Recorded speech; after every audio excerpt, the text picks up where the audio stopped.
Don't fear technology, make use of it. In my team, they understand on the one hand what the crop needs, maybe what the animal needs, and on the other hand, which technology fits best to it to solve such a problem. We never shall forget that somebody has to put that information into a final product which is needed on the market. And we have to support our companies, we have to support also the small and medium enterprises. The young people which are starting with a small company, coming to us, finding open people which helps them, support them, and not being fearing that maybe there is a competition and anything else. Don't fear it. Don't fear technology. Make use of it.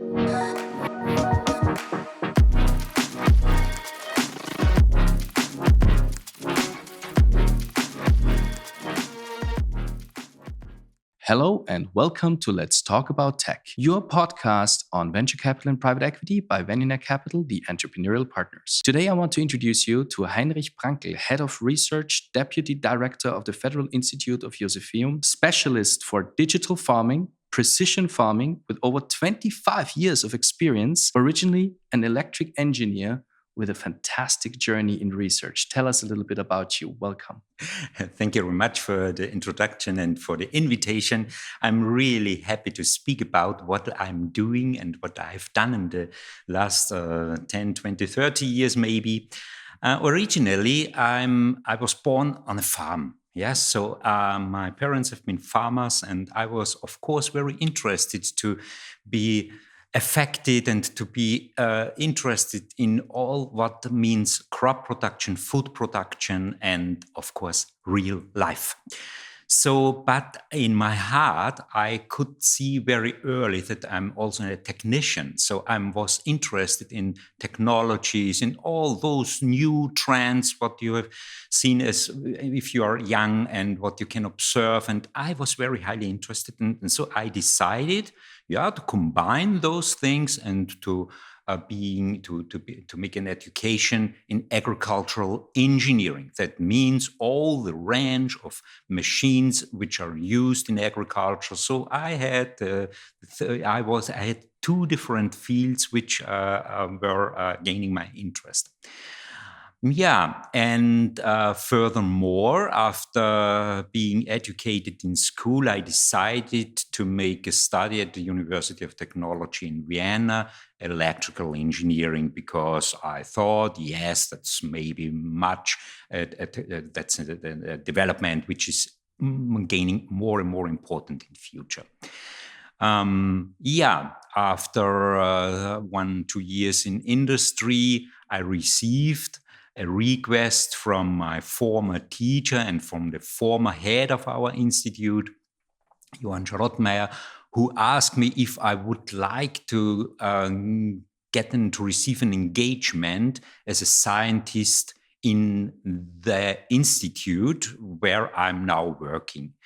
And in this time, there has been another topic very important, and means the production of biogenic raw materials and also the production of renewable or the development and the investigation of renewable energies, which are maybe based on biogenic raw materials. For instance, producing a fuel, biodiesel, from rapeseed oil.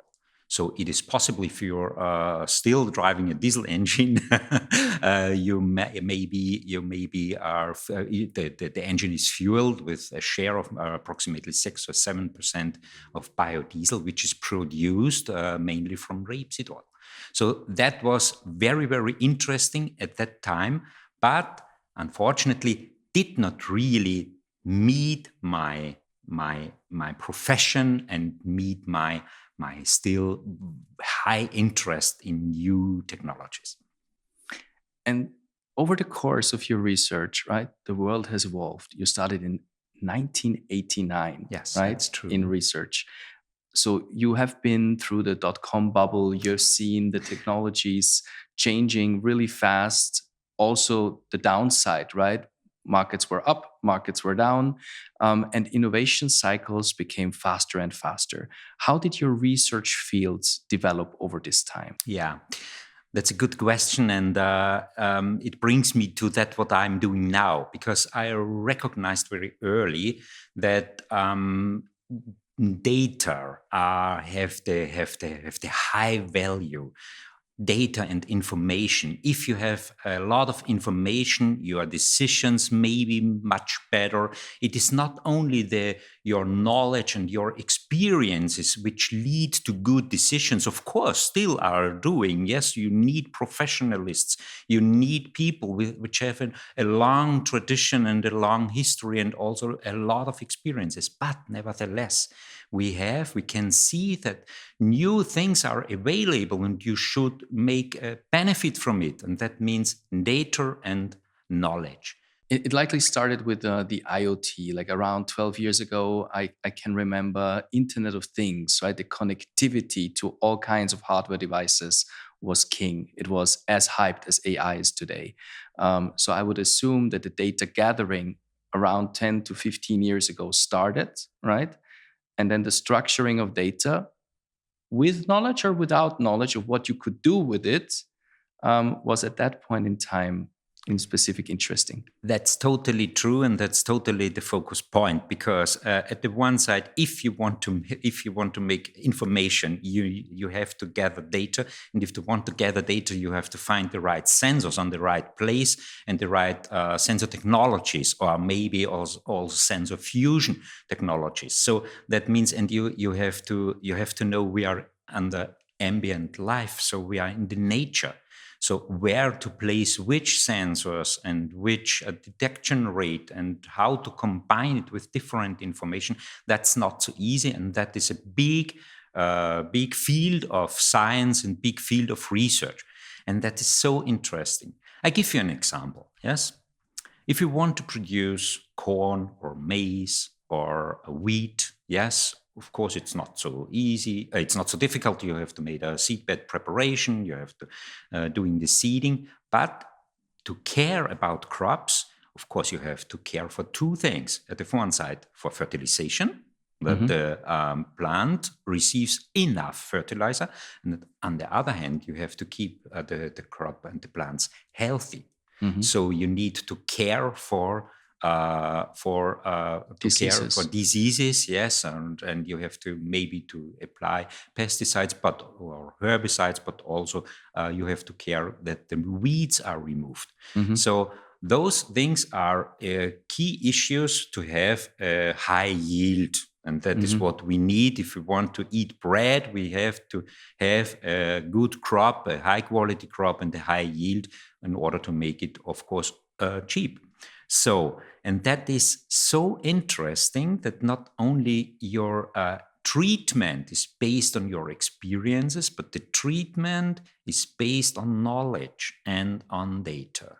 And that is what I think our institution makes us so professional, that we are able to develop services which support our farmers in order to make the treatment more precise. We name it and we call it precision farming technologies.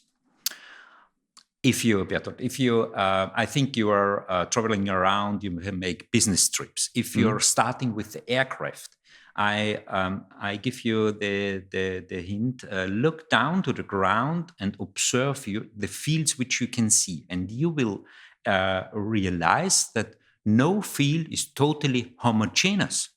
So there are variations. There are different, of course, based reasoned by the soil itself and by the fertilizer fertilization itself, and also due to the water availability of water. So you have differences, and you can imagine that the treatment should should observe it, and the treatment should vary. Because it's not this, you should not treat the whole field with the same amount of things.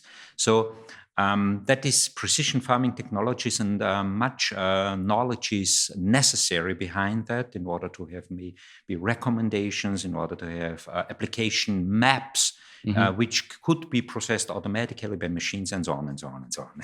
I want to come back to those specific areas, right, of applications that we have in farming today and maybe in the future. But just one step back. When we look at AI, right, there is a big race going on globally. Yeah, that's true. The Americans, the Chinese, right, everybody is fast. And often we have the perception that Europe is behind. Is Europe still competitive in AI? Yeah, that's a good question. And of course, I'm a little bit worried about it, because it's not so easy, because behind technology, there's a lot of money necessary. Yes, you can. So it's true that you have to invest in computer technologies and so on, data farms and so on. So of course, you need it. But on the other hand, in order to make good AI algorithms, you need high quality of data. And that's the other side. So it is not so difficult, more or less difficult, to develop AI algorithms. But the other thing is, what is the data quality of data behind? So in order to get good data, there is much research necessary. You mentioned IoT technologies and so on, much knowledge how to do it. And then if you cared about all those things, okay, furthermore, you can train and make analysis and so on in order to have a high or good developed, high sophisticated AI algorithms finally. So yes, the question is true. Of course, there is much competition in the world, and there are maybe different kinds where we have really troubles to follow the other continents, like, let me say, human face recognitions, or maybe health detection of humans and so on. It's difficult, but I still believe, and if I know about the OEMs which are located in Europe, there are so good and many different companies which are very deep, which have a very deep knowledge, and also the force to be worldwide leaders in some specific fields. Yes, and I believe there has to be a good collaboration between companies itself, science and technology and research, like we are research institutions, and also the practice. Yeah, there is a trend in Europe to support or to develop so-named living labs. Yes, living lab means to deal with research topics, but under real-life conditions. For in our case, we would do a research, an investigation, or a research test executed directly on the farm under conditions which are available there. With one big advantage: you don't have the break between laboratory and practical experiences. So you are going outside with your lab under real life conditions, and that's the trend behind living labs. And I think it's a very good trend, because you gain results much faster and much more appropriate to the demand which you have. I'm a known critic, right, on the following topic. There is a lot of talents that we export, right, from Europe. We have strong research institutions, also due to the fact that studying in Europe is basically for free in almost every area. I encourage everyone to explore universities here in Europe. The research excellency is really high, right? But we lack in innovation power. We lack spin-offs. We lack entrepreneurial mindset to, take this, I would say, opportunity, right, from research to the markets. Why don't we do that? Yeah, yeah, that's a very good question you have. I think it has something to do with your heart and your soul. You have to keep it in your heart to make not only to investigate and to make research topics, but also to make innovation and to finally to develop a product and to support. Yes, sometimes we fear a little bit that public funds lead too much to a product and to affect the competitions between the companies. No, let us try to support OEMs and companies in order to be the best ones. I want to give you a short view to how we are working. Mm-hmm. Yeah, Josephinum is based on 3 pillars. Mm-hmm. The one is education. So Mm-hmm. we have the biggest agricultural school in Austria, but we also offer a bachelor course together with the University of Applied Sciences, Wiener Neustadt. Mm-hmm. So this is mean agricultural technology and digital farming, Mm-hmm. which is very beautiful study to do if somebody is interested. Maybe the second pillar is to have good developed researchers and high educated researchers to make good research work. And the research projects we are executing in the majority are together with companies. Mm-hmm. So we always try to understand what are the companies' needs, Mm-hmm. but also to give the companies an advice what are the needs of agriculture and how to improve their product and to make it better fitting to the Mm-hmm. demands which where the product is used.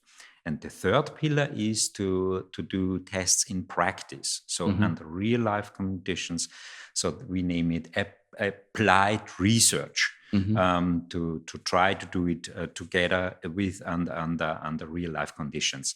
And I think that's one of the maybe factors which make us successful. Yes. And the second thing is always to don't forget the requirements and the demands from practice. So we combine 2 competences. The one is we try to be competent in technologies. So we are using the whole range, process technologies, mechanical, electrical engineering, electronics, information technologies, digitalization, AI. And that's the whole range we can offer. On the other hand, yes, we are so good scientists and we have so good products, but we don't understand the problem.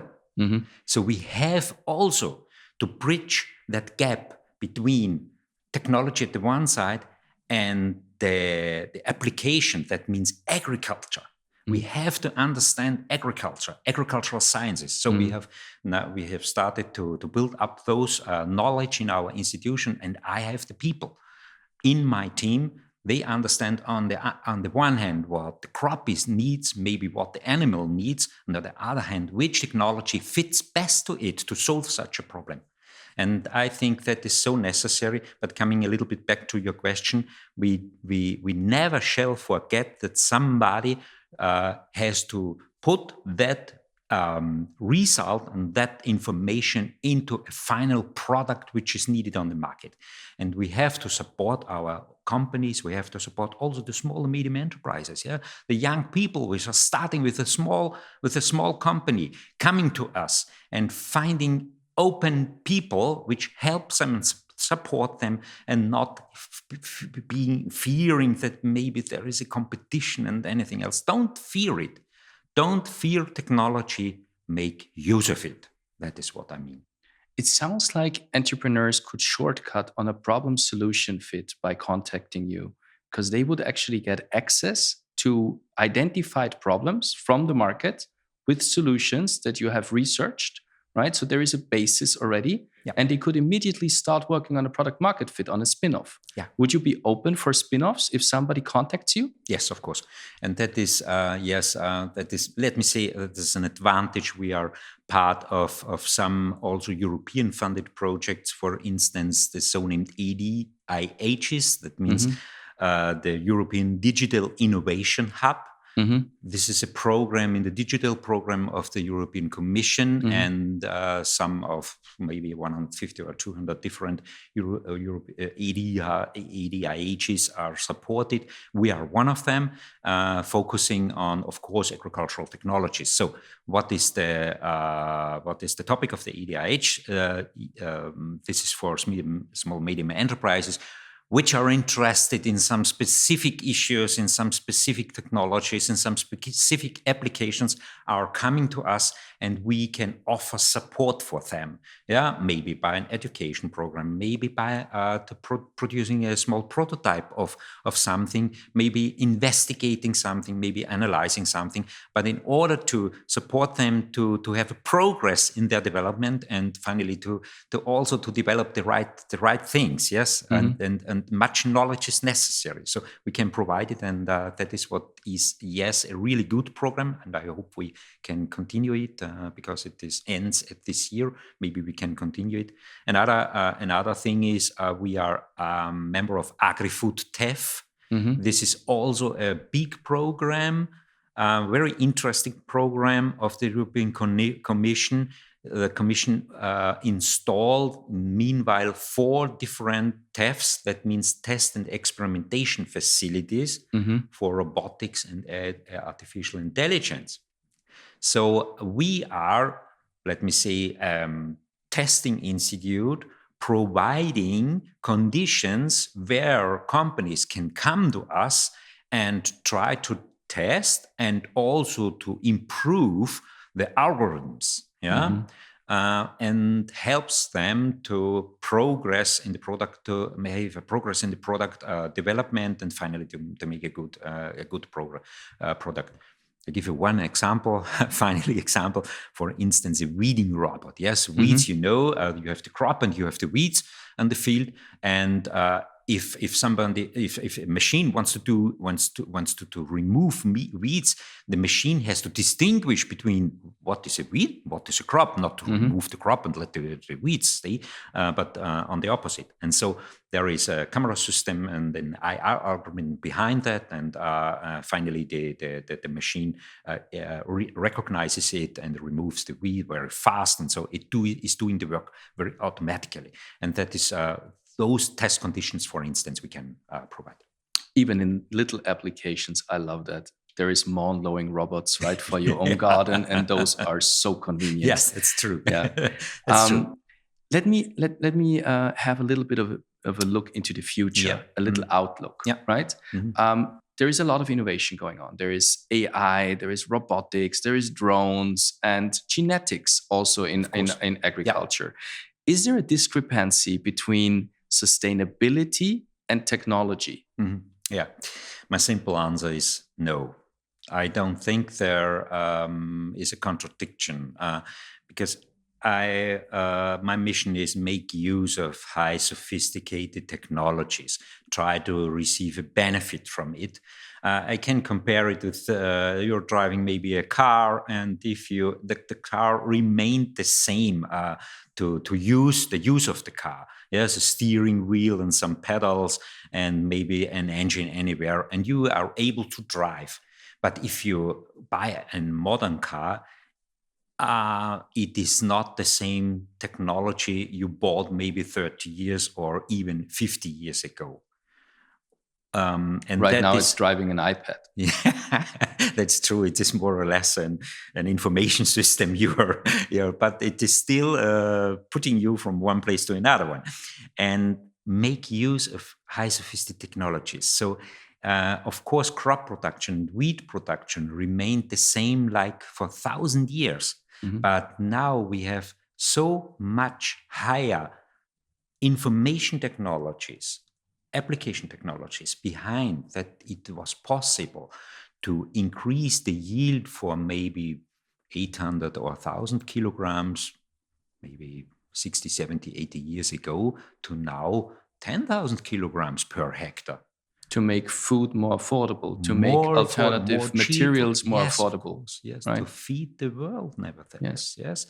And agriculture shall be supported by us and by modern technologies in order to produce food of highest quality. We need food to eat. So I have really high interest that our agriculture is producing environmentally friendly and sustainable. And I know technology is necessary for that. Impressive. This was a very inspiring talk, Heinrich. I'm so happy that you joined us on this episode. Thank you guys for watching. Please don't forget to subscribe to our channel and tune in for our next episode.